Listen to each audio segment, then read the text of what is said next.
All right, got a couple more people coming in on the waiting room, so I will let them in and then we'll get going here in about 90 seconds or so.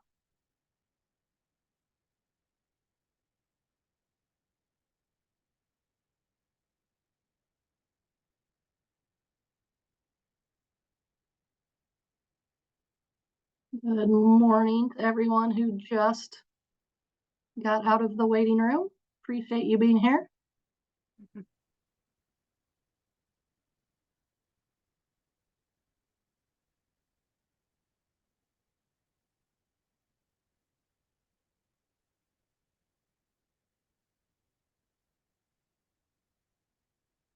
Few more people.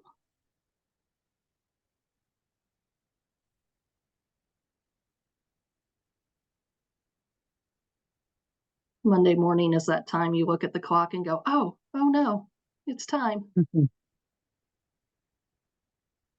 And then your computer reboots.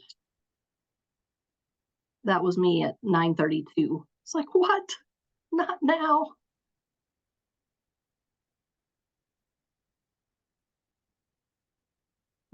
Okay. Well, I appreciate all of you joining us this morning. We're going to have kind of an informal discussion. I know that summer is a really hard time to get away from your site, especially if you've got a really small staff. And so maybe this will be a nice option for you without the travel time. But we'd like to focus on grants and the basic of grants and helping you guys answer questions. I know we're all looking for funding and, any place we can find it. So hopefully by talking together and discussing, we can help each other get some good ideas. I'm Kate Suter. I'm the Director of Programming at Freedom's Frontier National Heritage Area. For those of you who are new to us, our office is based in Lawrence, Kansas, but we cover 41 counties in Missouri and Kansas. So we are around a lot. I'm going to let our Executive Director, Lucinda Adams, unmute herself and just introduce herself real quick. And then we will get started with a quick presentation. Good morning, everyone. I'm Lucinda Adams, and I'm the Executive Director at Freedom's Frontier. And I'm sorry, this is my cat Neptune trying to take center stage here. That's actually the boss. Yeah, he is the boss. We'd like to thank you all for being here today. This is something that I am very passionate about. So I hope that through all of us talking today, that all of you will apply for our Freedom's Frontier grants. But I also hope that this will help you with any of your future endeavors that you have in your grant process. Thanks. Excuse me. Okay, thank you very much. We are going to have an overview of the grant process by Steve Novak. He is at the Watkins Museum of History here in Lawrence, and he is a very valuable resource that we appreciate him taking some time to give us some information as well. So I'm going to let him share his screen and take it away. All right, can you guys see that? Yep. All right.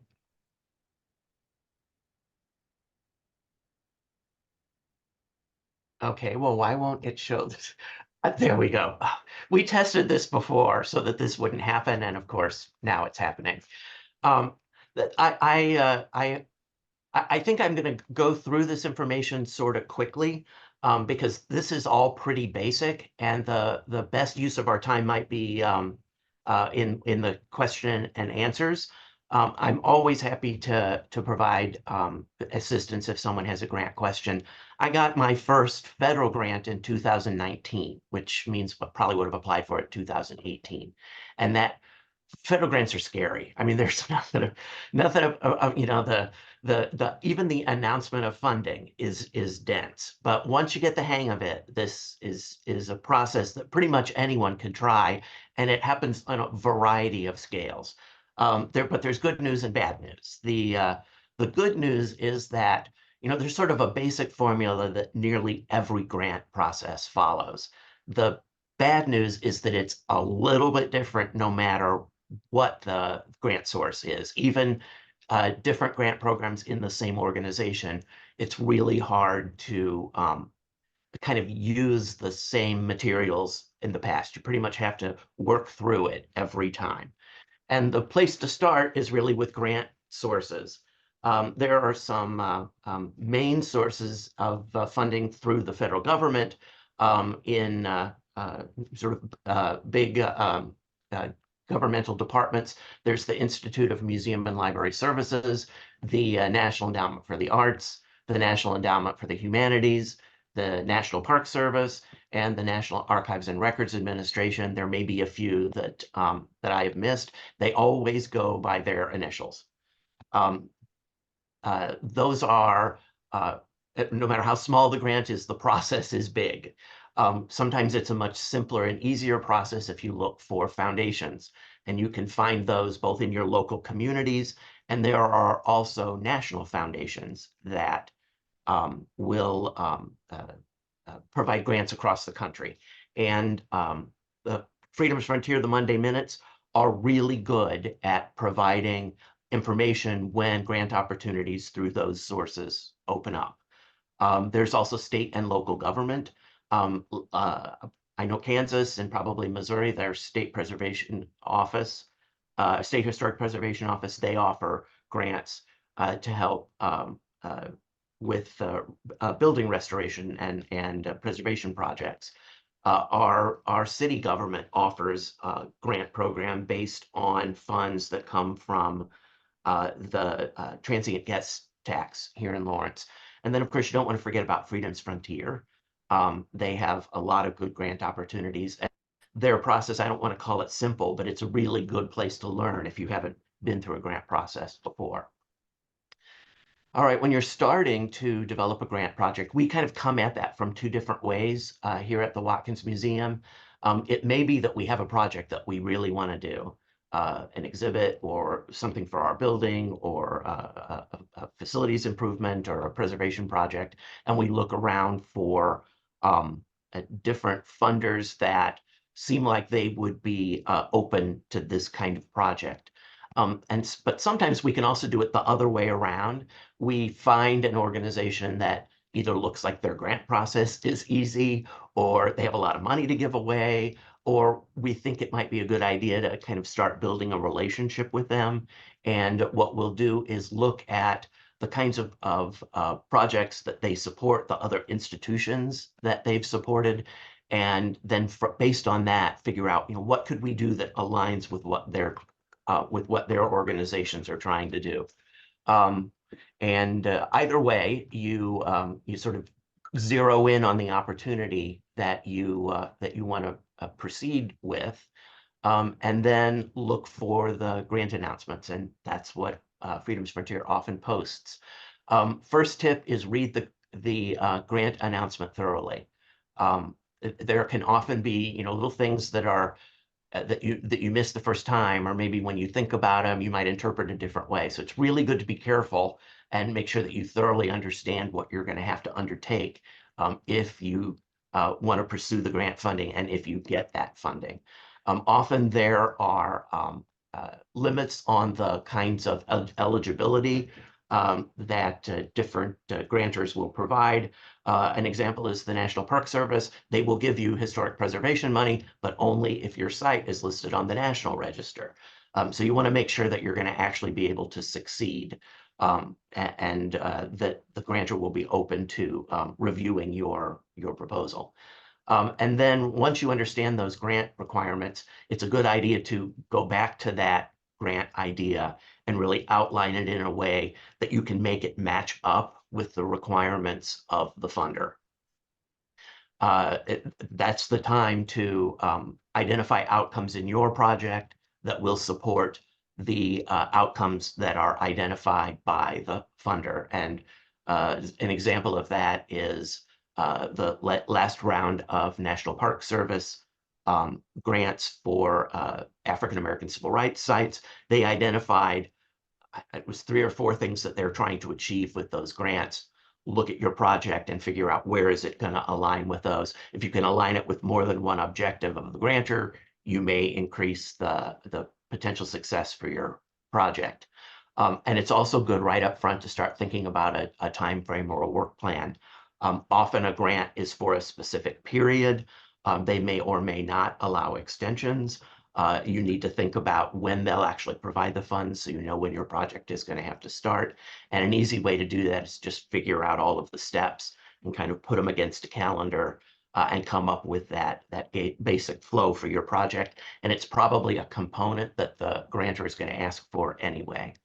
And then you should also see if there might be some other funding sources for that same project. You might have a little bit of money in your operating budget that you had planned on putting towards that, or you may know of a donor who's interested in the same things and would give you a little bit of money. Even if a match isn't required, it often shows that you're serious about a project if you come into the grant application process having already identified some money for your project. Then you hit the grant application stage. And I think I have a variation of this instruction at the top of every list. Read and follow all application and submission instructions. They vary from grantor to grantor. A lot of things are done online now, so there may be specific protocols for how you name your files or file types for attachments. It's good to know all of those things up front, because if you start realizing there are rules that you didn't know about while you're trying to submit, you can really throw the process off.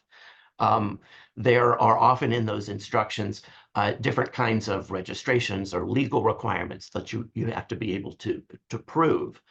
For foundations, they almost always require some kind of a proof of nonprofit status.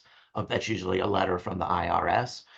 Federal grants require that you are registered with SAM, which now I don't even remember what SAM stands for, but it's the system where everyone that the federal government pays has to register with. So if you're going to receive federal funds, you need a SAM account. And then there's the UEI number, Unique Entity Identifier, I think is what it stands for. Oh, good. Okay, great. Kate is saying yes. Good. And a while back, the federal government changed from a DUNS number to that. And you have to register to get that number. It's free, but you have to register. After you've made sure that you've got those things out of the way, it's really a good idea to develop your grant narrative and your responses to their questions in a way that address the grantor's concerns and purposes. If you're applying for an education grant, you may have kind of a standard description of the history of your organization that you use on your website or in printed materials.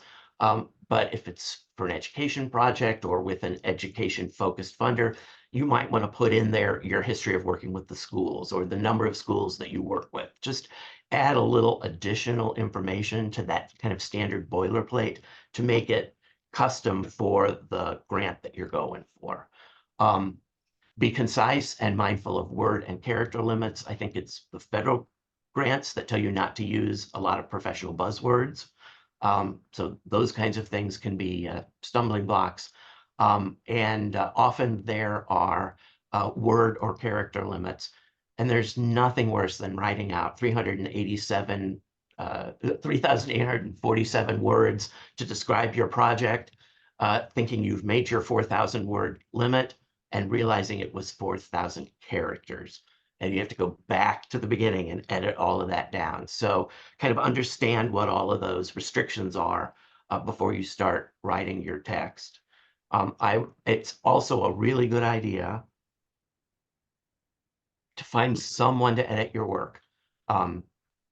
Grant agencies often are overwhelmed with grant applications, and anything that could make your organization appear in a not so favorable light, like misspelled words or not very correct grammar, or those things where you cut and paste and you leave out a word or put too many words in.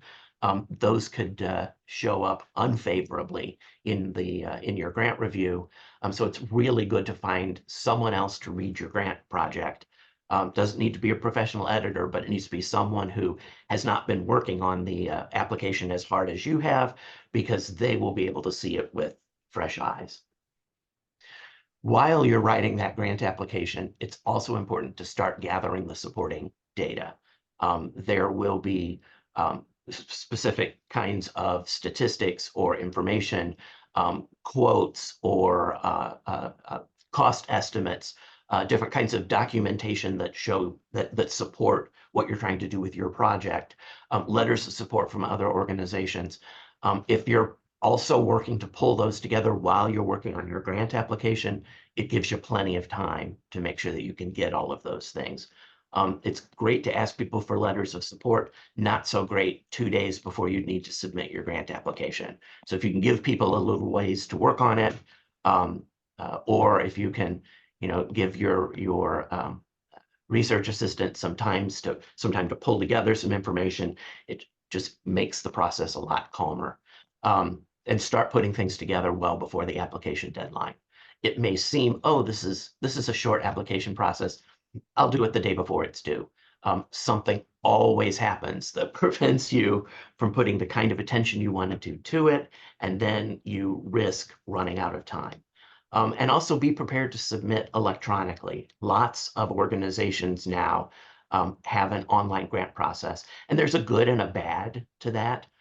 It means that you can wait till much closer to the deadline because the submission is instantaneous. You don't have to wait for something to be sent in the mail or delivered by a delivery service. But it also means that you may have an application format that doesn't allow you to save what you've done. So unless you can finish it in one sitting, you have to keep starting over. You need to figure those things out beforehand so that you don't get yourself caught. And a tip for dealing with that is to kind of go through the application, write down all of the questions, and then like do a Word document or something with all of your answers. And then all you have to do is cut and paste. You're not forced with kind of composing right into that form, which is sometimes hard to do in a timely manner. And don't wait until the last minute to submit. It never fails. Press the submit button an hour before the grant deadline, and something will happen in the submit and the application won't go through. And then you have to panic. If you can, if last minute for you is the day before, at least it provides you an opportunity to fix a problem that might have gone through, or to contact the grantor and get an answer if something doesn't go right. I think I promised you 5 steps, and I think this is step 4 already. Is that right? But grant budgets, and everyone always laughs when I say this, but they're my favorite part. Actually, I love budgets because they're like puzzles. The point is to get income and expenses to cancel each other out. You want to work towards 0. Often there's a budget form. This is certainly the case with a federal grant. Sometimes they're a little bit hard to figure out, or you might have questions, or it might not look like anything you've ever filled out before. That's a hard place to start when building your budget.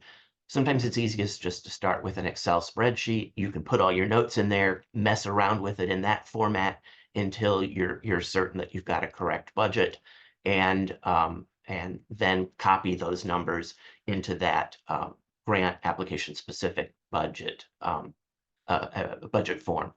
And I have on the side there a simple budget for a grant we submitted to Douglas County for one of our Douglas County Heritage grants. And I'm sure you know this, but I'll say it because I like to, because I like grants anyway. You start with your income, and you want to make sure that you include the grant that you're applying for, but any of the other information that you're, or any of the other income resources that you have already dedicated, or ones that you might be pursuing if you're looking for more than one grant. You may need to identify a certain amount as a match if a match is required.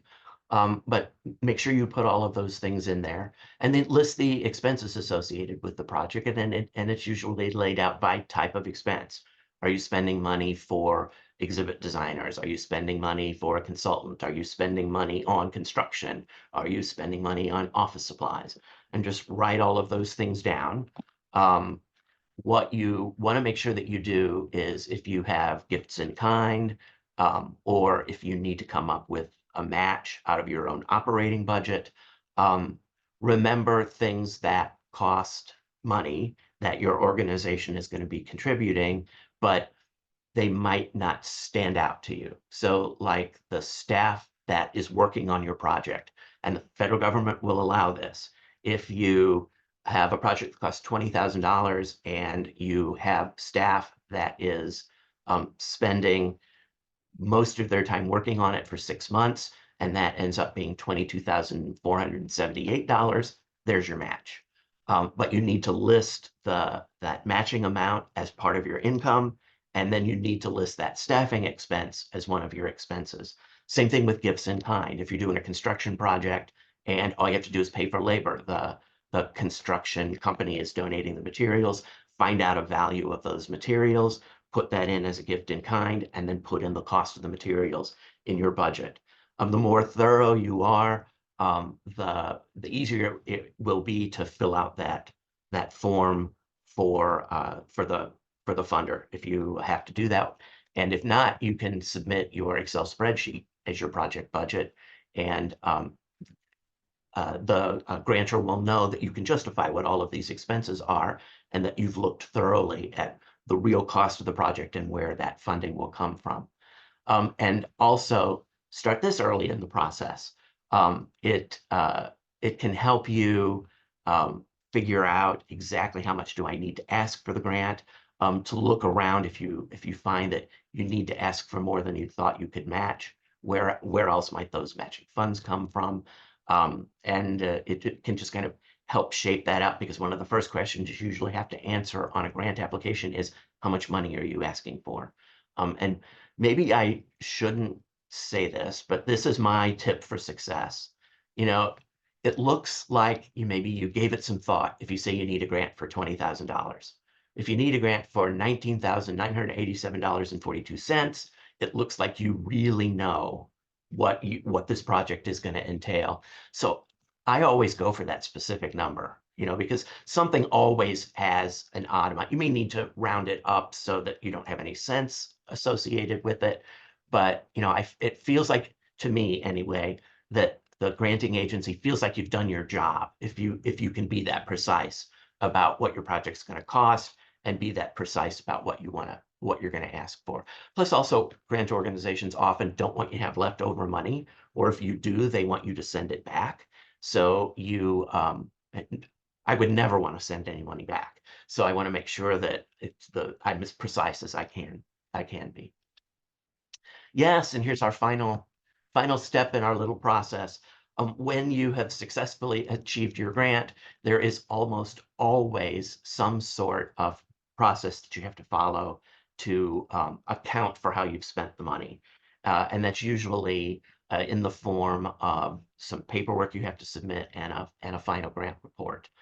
So you need to remember, you haven't finished your grant project once the work is done. You're also going to have a period where you have to do the grant report.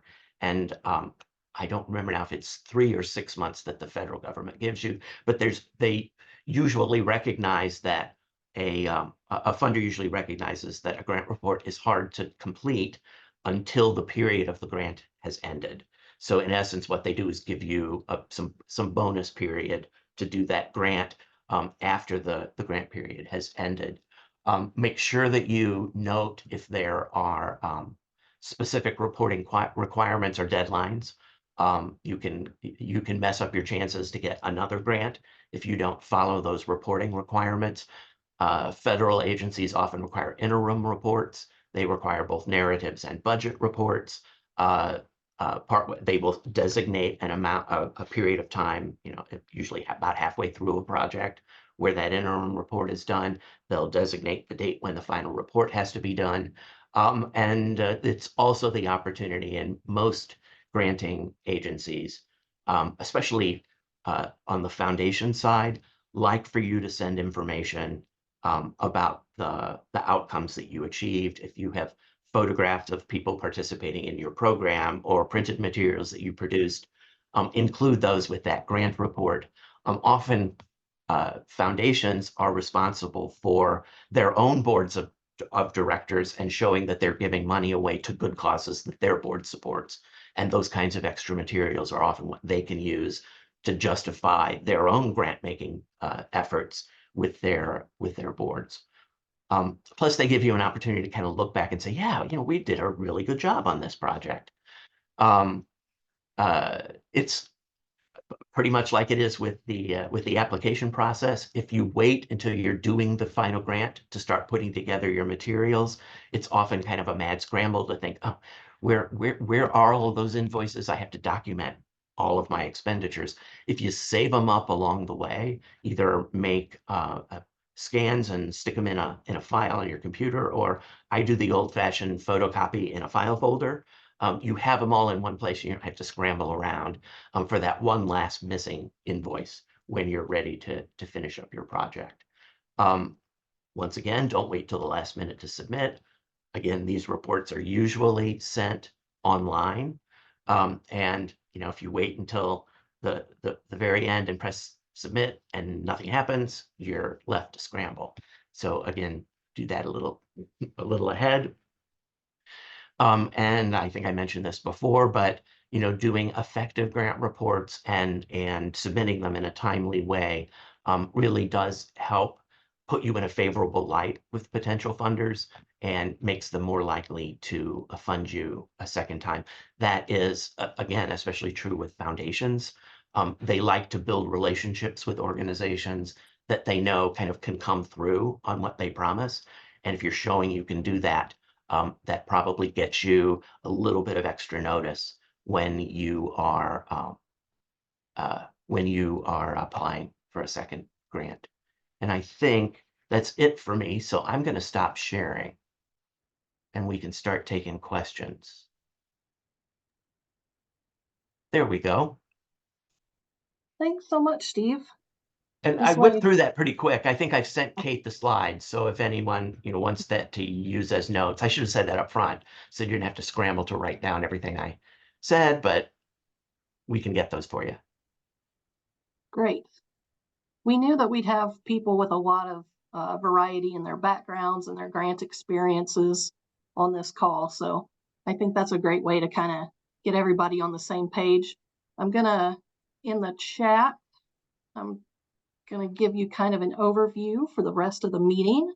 But we wanted to give you some time, not just with Steve, but we have several other people here who have applied for grants, specifically ones from Freedom's Frontier that I asked to kind of be ready to help or jump in if needed. So that would be Jennifer and Michelle and Kirk, and I'm sure there are others too that I just didn't, call you out. So if you've got any questions, I'm going to open it up now. So feel free to unmute yourself or use the little raise hand feature. It's in your menu settings.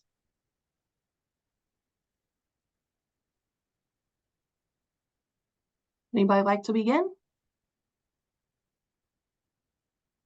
What grants does Freedom Frontier offer, and what's the process like?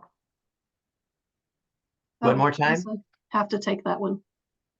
She asked what the Freedom's Frontier grants looked like.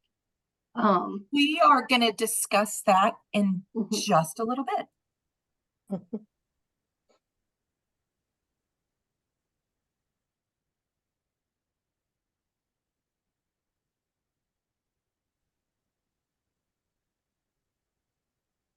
Maybe we're ready to move on to that.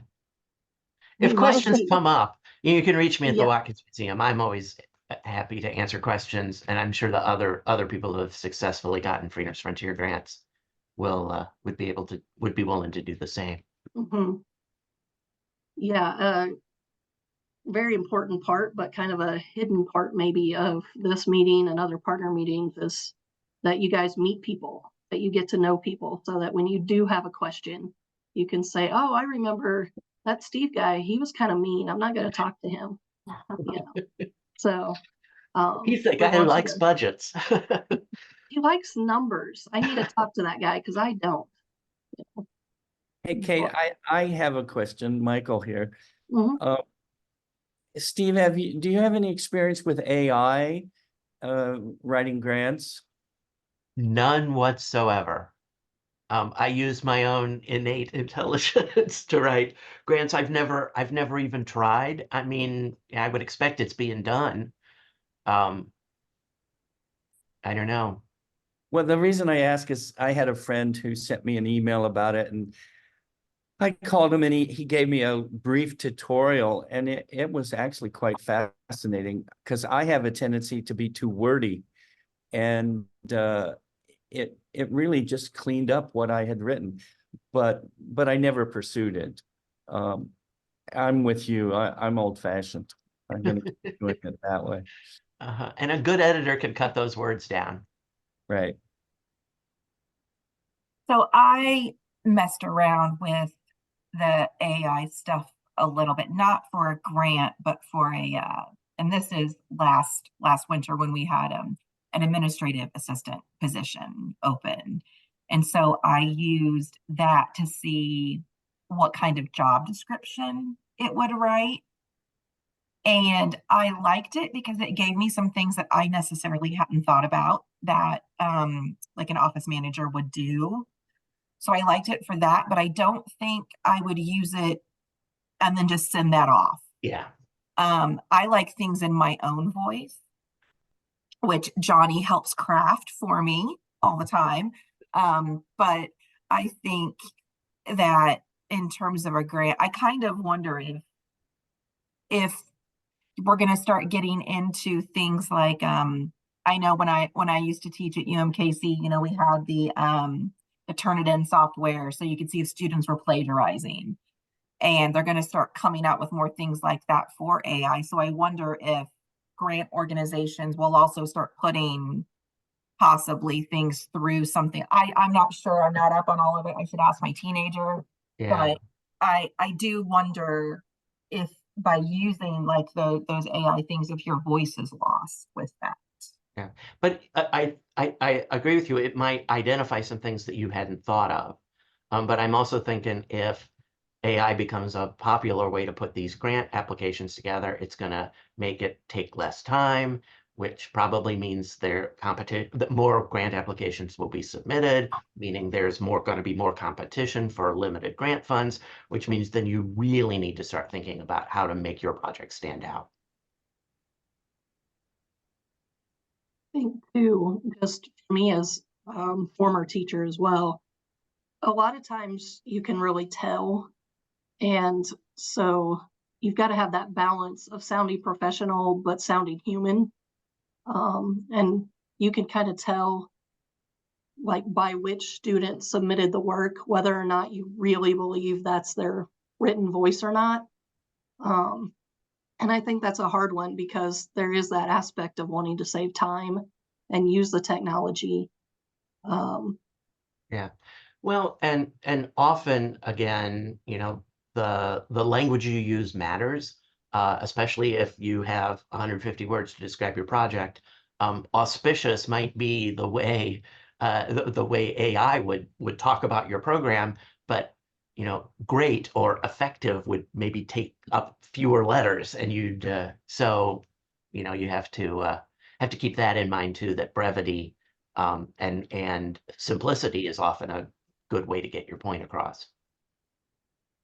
I think when we are reviewing grant applications at Freedom's Frontier, we are more concerned with the project itself and the budget.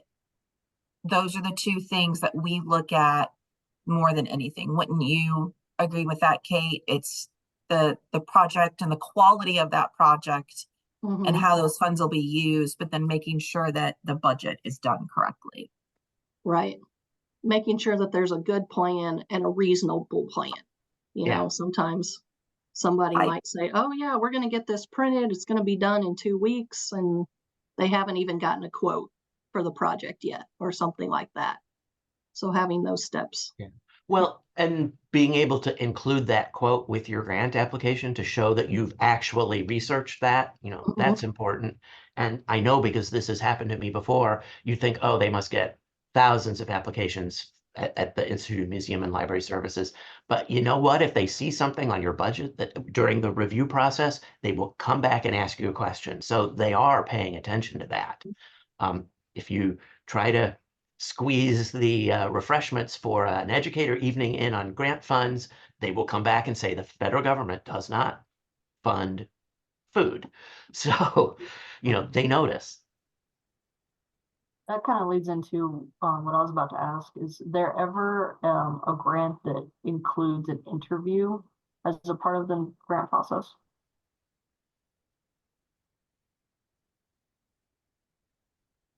I haven't Actually, had anything like that. it was the only place I've come across that is with our local government grants here in Lawrence. And it may just be because it's the way the county and the city sort of works. But they've since eliminated these from the grant process, probably because it took a lot of time. But they would have the grant reviewers, like as a panel, and ask people to come in and say a little bit about their project and then answer a few questions. Actually, that's an awful lot like how the county budget process works. So that may have been the inspiration for that. So maybe at a real local level, you might be asked to talk to to present in person to the grant reviewers. Generally, that's a good thing. It gives them a chance to ask a question so you can really fulfill their curiosity or that information gap, and they aren't left to kind of just guess from what you wrote. I've received a grant before from a tribe locally where I had to do an interview process too. Yeah. So it was a foundational grant from the local tribe, and so it can from a foundational standpoint. And I think they aren't the only one in that city that had that policy. That's So exactly what I was getting ready to point out, that in my experience, if it's just a regular grant, like a federal grant or a local grant, I've not had to do any kind of consultation or interview, but I have for foundations. And they will have you come in. I'm trying to think of, there was, this is years ago, another job I was in, it was a Jewish organization, and everybody had to come in on that same night, and you had 10 minutes, and you would go in, and the entire 50 group of people, they could just fire questions at you. And then 10 minutes later, the next group came in. So that's my experience, is that's more with foundations. Thank you. I actually kind of like the interview thing though, because you can actually talk to people and probably get more information out of them than what you can put on a piece of paper. And, I'm thinking, I'm an archivist by training. I was an archivist for 20 years, and I could talk to you all day about my collections and how important they were and the historical significance of them and how beautifully I was going to process them. I probably couldn't get that through on paper though, with that passion that you have for it. Mm-hmm. And another thing too, if you don't get the grant, but you've been through that process, you get a better sense of the kind of information they really want, and you're better prepared for the next grant. I don't think the NEH does this, but the IMLS, they send you, whether you get your grant or not, they send you all the reviewers' comments. So you can see exactly what they liked and didn't like, and you can fix that in the next go around. And we actually did that once. And, we're able to submit exactly the same project the following year and get it funded because we were able to fix all of the objections that they had. And if you're offered an opportunity to read to have the reviewer comments, ask for them. It's always a good idea. Yeah, I think it can be hard for anyone, especially if you don't get your grant. You're disappointed because you've put so much personal time and energy into it. But you kind of have to step back because for the reviewers, it's not personal and they don't know, how many sleepless nights you spent trying to get someone to write you a letter of support, or was it going to come in on time? So I would also say try to remember that the reviewer may not or may know you, but they aren't, personally trying to, Yeah. Well, and some of the questions that they ask are shortcomings in your project may be things that you've actually already addressed, but then you realize, oh, I needed to say something about that because they don't know. All they know is what they're reading. So it can be really, really instructive. But yeah, put on your thick skin before you read them. So is that something that all of you would like to see from Freedom's Frontier with our grants? Would you like for us to give you reviewer comments if we do not award a grant for you? Would that be helpful? Those are I would say, those are always helpful. I know when I didn't get, I think it was a technology that I did for the Institute of Library Sciences that I didn't get, and their feedback was super helpful. And come to find out that the direction I wanted the project to go wasn't going to meet what they wanted, no matter how I tried to finesse it.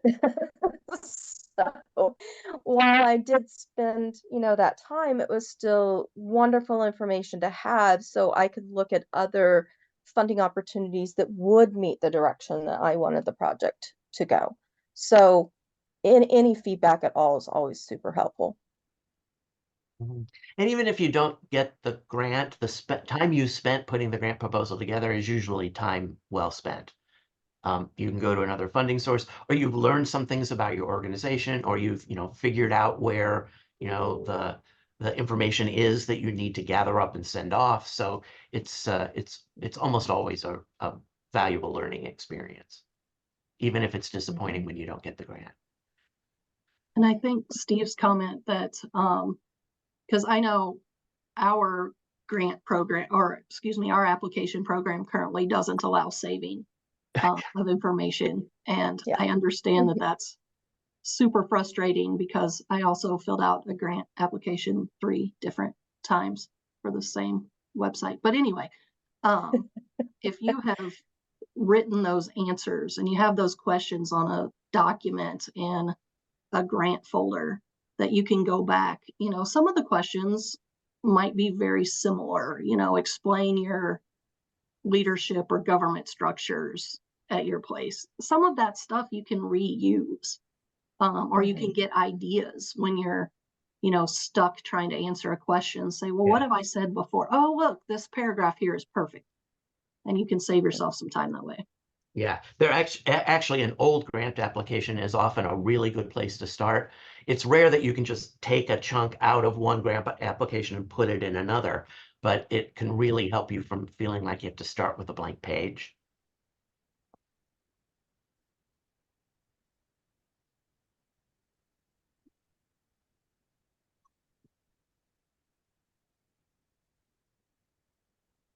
Okay. Well, since we've come to kind of a lull here, in the name of networking, I'd like to do some breakout rooms, just 10 minutes or so. I've got some questions that I will send out to you.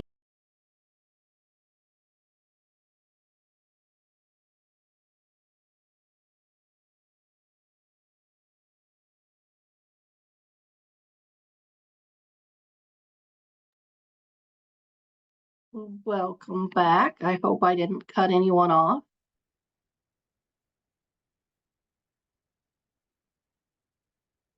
Hopefully you got some good ideas and put some names to some faces. I'm looking to see what happened to Lucinda. There she is. Okay. She is going to take a few minutes and introduce some more specifically Freedom's Frontier information. And then I'll be here to answer questions too if you need to. And I'll let her take it away. So I hope all of you are familiar with the Freedom's Frontier grants that we offer. We will be putting out a call for grants, I would say in the next month-ish or so. Kate, you can jump in and correct me with anything I say that is wrong. We are still finalizing our budget for next year and the grant program. So as soon as we have that, to 6 weeks. okay, 6 weeks, yes.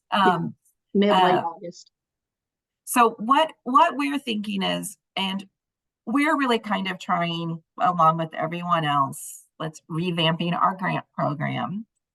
And one of the things that is very important to me is to make our application as easy as possible. Which, for those of you that applied for a grant, either our mini grants that we just had or the grant round before that, we really did try to take that application, make it as easy as possible. We eliminated a match because one of the things that we found talking to our partners is they don't have the money to even provide a cash match. The only thing they have would be like volunteer hours or a salary match. And so we've eliminated that. And one of the things that we've been talking about as a group at Freedom's Frontier is how can we help all of you? And we're looking at current trends in museums, libraries, and archives. And so one of the things that we would like to do for our next grant round is we're going to break some of our grants out into almost like themed grants. We are still going to have our regular program grants that are I'm going to use one of the examples that we had. Someone needed dumpsters because they are rehabbing a historic building, and so dumpsters are very expensive. And we paid for, it was the Douglas School, wasn't it, Kate? Douglas School. For them, we paid for the dumpsters. So we're going to have our regular grants like that, where they're just pretty open for the projects that you have. But I got really inspired by one of the partner meetings that we recently had. And for those of you there, it was our partner program that was on accessibility. And I was really inspired hearing what some of our partners were doing with making their sites more accessible. And not just for things like ADA, but offering the, I don't know the name of them, but the colorblind glasses that someone could wear while they're in your museum, or headphones for people that have sensory issues. Things like, do you need to adjust lighting in your galleries to help maybe those sensory friendly days, or even put on a sensory friendly day. So one of the things that we're going to do is have some grants that are targeted just for those accessibility issues. The other themed grants are, you've heard us talk a lot about, and you've probably been to one of our partner meetings, is about America 250 and how everyone is gearing up for 2026 and the celebrations that we're going to have. So if you think about it, all of that is going to start now. So all of our planning for 2026, especially when it comes to educators, because at the schools, if they're going to be talking about it, well, that starts in August and that will run through May of 25. But so getting us geared up so we can start having some of these grants to help prepare for the 250th. And then we're also thinking, and it may not happen this grant round, it depends on our budget, but also having some themed grants around the Freedom's Frontier themes. So for instance, our 3 themes are the enduring struggle for freedom, the border war and civil war, and the settlement of the Western frontier. So do you have a project that fits one of those specific themes? We're trying to make it to where we have multiple avenues for people to apply, and also at multiple points possibly throughout the year. So we're not just saying all of our grants are opening up on September 1st and we're giving away this much money and here you can go fight for it. So we really want to have you sit down and think about what it is that you could use at your sites. And then also, I think it's really important. We work with a lot of museums and historic sites, but as a former archivist, of also getting some more archives and libraries involved with Freedom's Frontier. So we've talked about having maybe an archives grant. Is that to, buy boxes, archival boxes and paper, or all the way up to, where you're going to mount an exhibit from your collection. So we're really trying to have just some like pinpoints to help you all think about projects.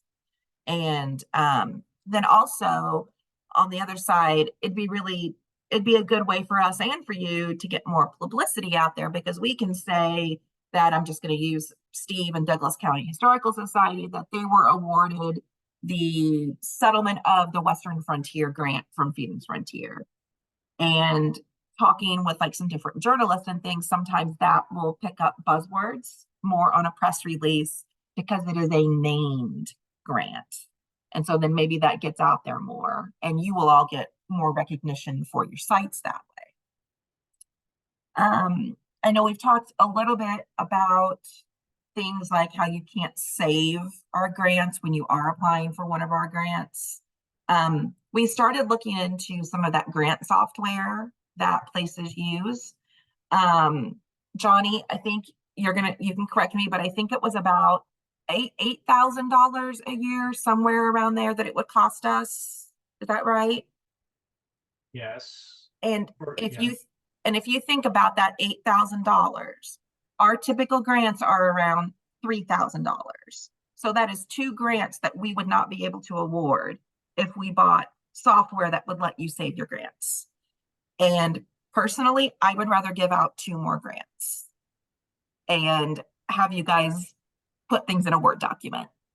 And if you do not feel the same, we absolutely want that feedback. That is something that we are looking for you all to tell us, because our federal dollars that we receive are for you.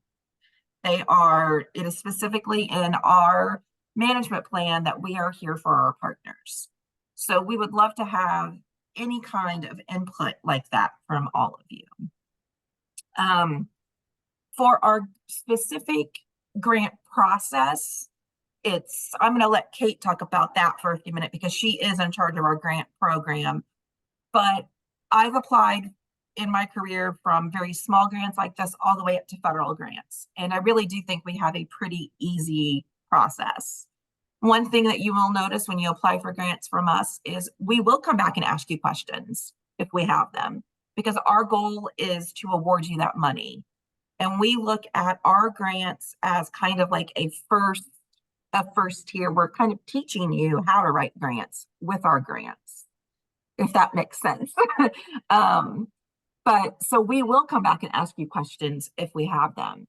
And we've even started, and I know not all applicants like this, but say you submit $3,000 for a project, but we're looking at it and we're like, well, we can really only fund about $2,100 of this because of what you're asking for. Some of you have noticed that we were doing awards on your grants, but for a lower amount. So like Steve mentioned, like I remember one application, somebody had put food in and we cannot pay for that with our federal funds. And so you were awarded a lower amount. So that's one of the things that we started doing as well, is to help you out so you can still get those funds, but taking away the things that we cannot fund. Real quickly, sorry, Lucinda, I hate to interrupt and contradict you. I didn't know where you were going with the form question. But on the next grant cycle, everybody, you will be able to save your answers beginning Okay. on the next one. Sorry, that was unclear. But yeah, They I've been will? out of the That's what happened. office. What? I've been on work trips. I don't think Kate knew that either. So I've been Yeah. in the office. our You knew staff that. meeting tomorrow, guys. you knew So that. apparently, Johnny has news to share. We'll talk about that amongst ourselves and get back to you shortly. Johnny's figured Hey, out awesome. something. So that's fantastic news. We talked about this, but it's okay. What questions do you have about the Freedom's Frontier grants?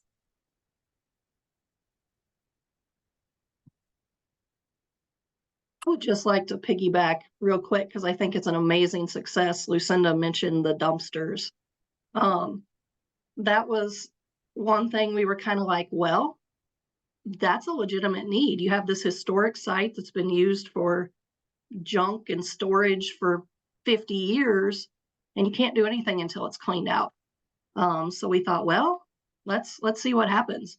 And within a year, they got $210,000 from the National Park Service because they had started the project, they'd showed the commitment. And then we get this email that, you know, it's going to go. It's going to go. And so that's really exciting. We don't care about sexy projects. We don't care if they're flashy. We, again, dumpsters, we will fund that. I'm kind of serious. Like when I say like an archive, do you need archival paper? We can help you Well- with that. Do you need folders and boxes? See Laura smiling, but that is, you know, there are things, and we know how expensive supplies are. You know, to make a mount for a campaign button that you have in your collection is expensive. And that is the one thing that none of us at Freedom's Frontier care. We don't care if it's going to end up, you know, that we're giving you dumpsters or mounts or something. So we just want to see your project succeed.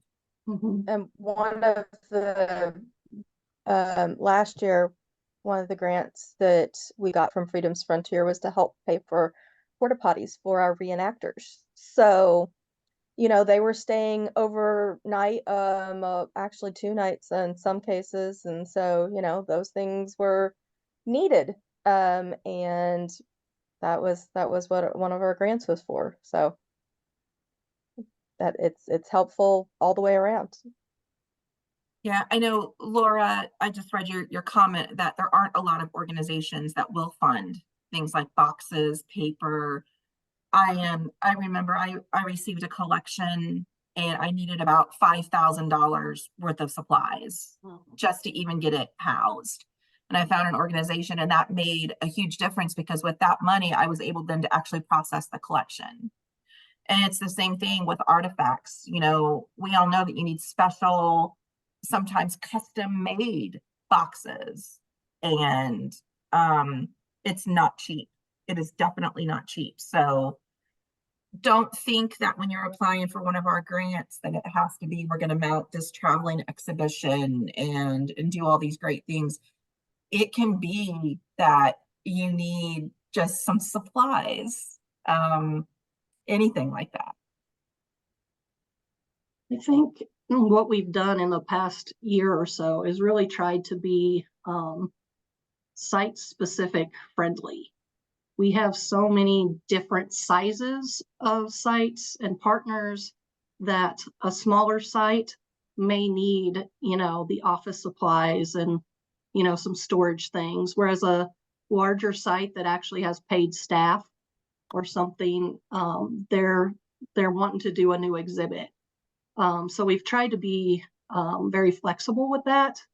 And I've told more than one person, at least as long as I can handle the amount of questions that come to me, it's better to ask for permission than forgiveness. If you've got an idea and you want to run it by me and chat about how we might be able to make it work for what we're looking for, I'm more than happy to, you know, have a conversation with you, answer emails, whatever. I had someone ask about, you know, this project versus this project.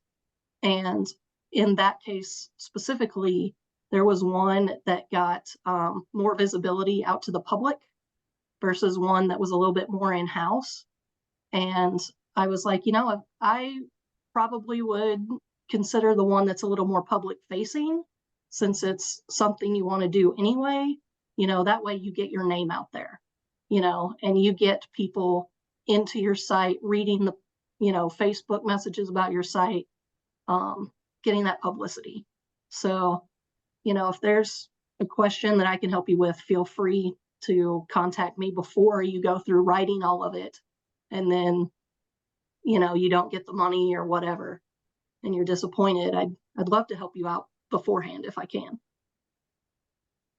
One of the things that we just talked about in our breakout room was a peer review for any grants, not just Freedom's Frontier, but maybe getting a group of people that would be willing to exchange grants and take a look at them for each other before you submit them, whether that's Missouri Humanities Council, Kansas Humanities, Freedom's Frontier, IMLS, anything.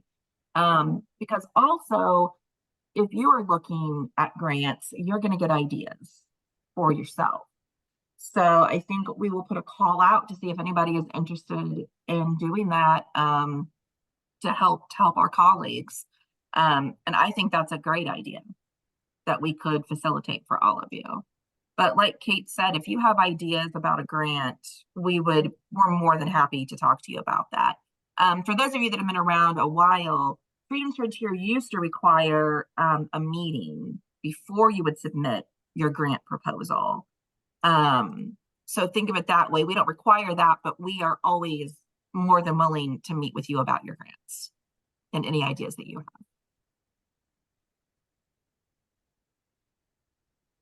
Did you want to say anything, Kate, specifically on our grant process, or? I'm going to let Laura ask her question first. Sorry.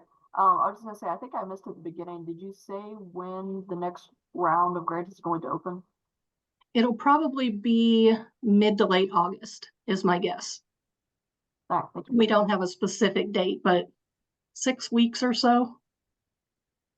Yeah, we need to get our budget. We have an mid-August board meeting. And so our board approves our budget. We'll vote on our budget, and then we can put that call out. So we'll have everything ready to go out after the board approves. I have a couple of things, and I don't think Steve touched on it, but maybe it's because it's so basic and everybody already knows it, but one of my first times whenever I did it, I didn't. How uploaded forms are submitted. I think this was the second grant I ever wrote, so that tells you how green I was. But I submitted through, it was, I can't remember which organization it was through, but anyway, the point is they needed all PDFs uploaded. And I overlooked that part, and I uploaded an Excel with my budget, and so my grant was denied just because I hadn't followed they wanted PDFs on everything. So just little details like that, definitely double check, because it can affect you. The other thing was always, especially now that they have gone into, a lot of them are just all online, you're not submitting anything paper wise, to always print out your grant and have it a hard copy for yourself. Sometimes there's not even an option to do it, and you may just have to print out screenshots. The State Historical Society, I actually just emailed the guy that was in charge of it and said, hey, can you send me a PDF of what I submitted, so that I had that.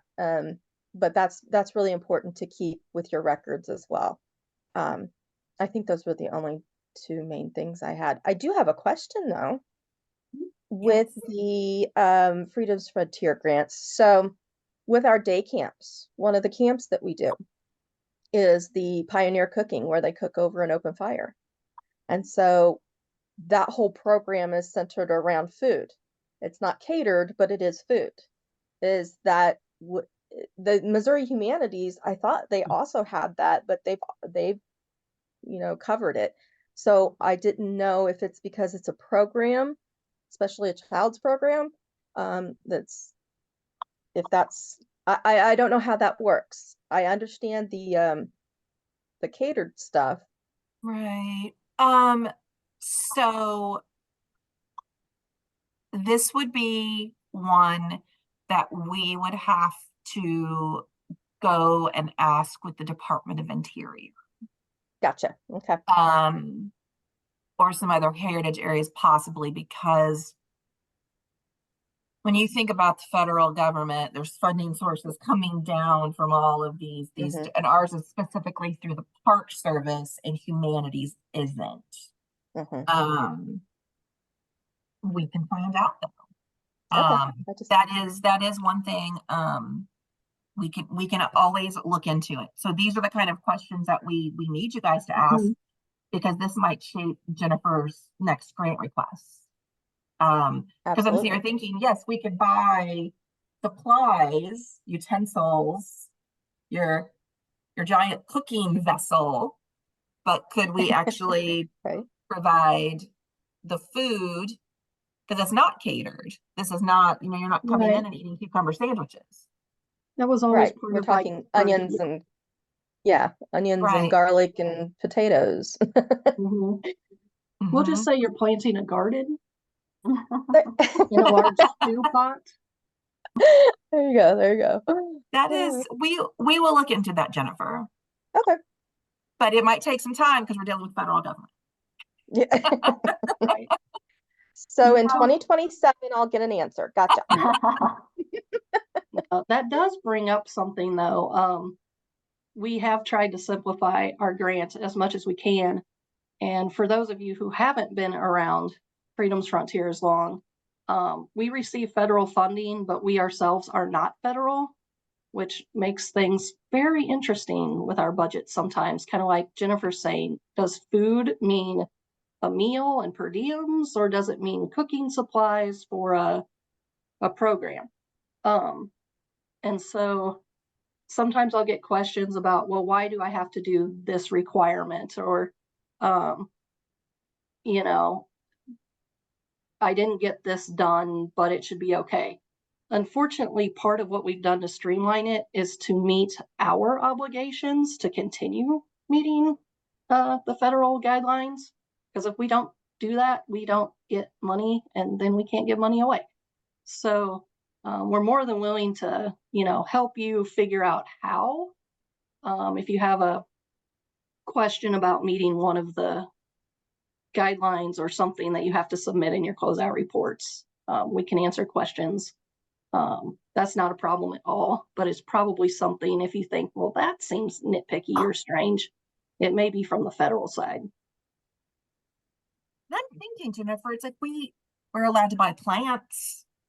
The head of the NPS, the new head, his big thing is Operation Pollination and planting pollinator gardens.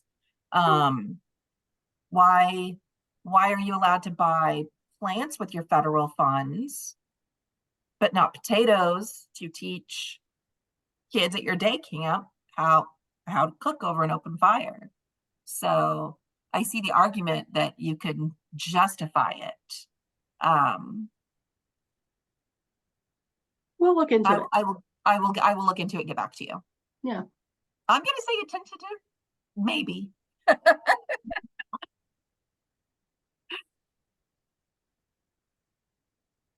Okay, we're kind of coming up on the end of our time here. I'm more than happy to stay on this call and answer questions, that you might have specifically. But I know that everyone is busy and has things to get back to as well. So if you would like to meet us in person, our next meeting is at the Kansas City Museum on September 16th. And we'll be sending out RSVPs for that as well. And that is something that's new. We've had some people even say, well, I've never had to, RSVP for a meeting before. This conversation we just had is exactly why. We want our meeting to be free to you, but we also know that you have to eat lunch because it's over lunchtime.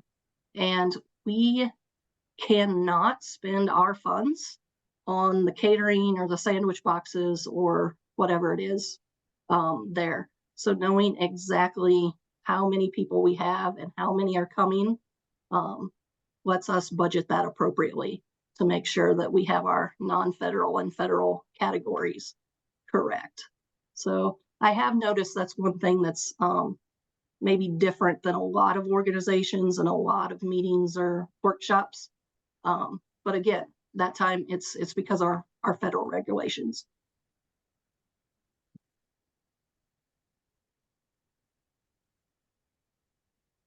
So watch our Monday Minute. If you're saying to yourself, what's a Monday Minute? Stay on real quick. We'll get you a link and sign you up for our newsletter. Yep, and we're willing to stay and answer any questions that any of you have. Thanks. Thank Okay. you. If you need to log off, feel free. Otherwise, I'm still here. I think this was right. Thank you. This was really good. Thanks. Thank you. Hope you got some good ideas. Very helpful.